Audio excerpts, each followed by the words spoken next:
Uh-huh. See, there's this, the wife's unreasonable positions. Yeah. Trial court denied husband's request, stating that her position was unreasonable to someone untrained in the law. Yes. The individuals that are not trained in the law. Ooh. Now, I know she had two previous marriages, yes, and even though she wasn't an attorney, yes, she did have some familiarity with the judicial process. Since this was my first marriage, I was very inexperienced about exactly how all this works. Now, you said this is not doing any good. I'm telling you, I will sue every attorney in the state of Washington. Now, the husband appealed the trial court's denial of attorney fees award based on the trial court applying a different standard of reasonableness to a person who was self-represented. On appeal, the Arizona Court of Appeals found that a court's evaluation of reasonableness for purposes of attorney fees award must be an objective standard rather than the subjective standard based on the intent of a self-represented person. The trial court also erred when it considered the wife's lack of legal knowledge or comprehension in denying husband's request for attorney fees.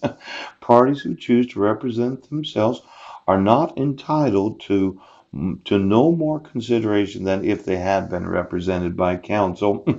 Now, since you, well, I'm so sorry, because there's this idea, yes, parties, yes, known as the litigants, who choose to represent themselves are entitled to no more consideration than if they had been represented by counsel. Yes, and are held to the same standards as attorneys with respect to familiarity with required procedures and notice of statutes and local rules. A party's ignorance of the law is not an excuse for failing to comply with it. Yes. Now, when I realized, yes, that the ignorance of my wife is not an excuse for her failure to comply with the requirements of the law, Brent, somehow, yes, it happened, right, that a woman could go crying into the court about how her husband victimized her. Yes. And you would make excuse for the party's ignorance about have to comply with the requirements of the law. Now let's look at it for just a second.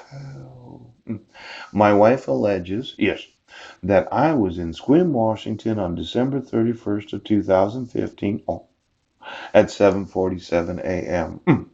But she doesn't sign a written statement. No, no pictures, no witnesses that necessarily had seen me there since I was in Port Angeles. Yes. There was no evidence against me. There was no one I could call to the stand. Yes. Except for those that did know I was in Port Angeles. That would be the Column Transit System, the bus company, yes. And then there was the video cameras at the actual Hagen's that day, yes. And then there was me in the library and the emails that I had, yes. And then there were the individuals that did see me on New Year's Eve when I went to the tree park, yes, to the Alcathon all night New Year's Eve Alcoholics Anonymous meeting. Now, for all of you saying that I was there, yes, at 7:47, yes, and 4:48 p.m. Exactly when did I get back to Port Angeles right now? Pooch. Because the thought is, yes, when you violate the restraint provisions of a fraudulent protection order, yes, and you do it twice in the same day, exactly where did you place me at the Safeway at 6:30? Now you said, yes, well, I asked somebody to give me a ride to Sequim so I could violate the restraining order. But I would say you made the whole thing up. You denied me the evidence, and you would not allow me to call any witnesses on my behalf right now.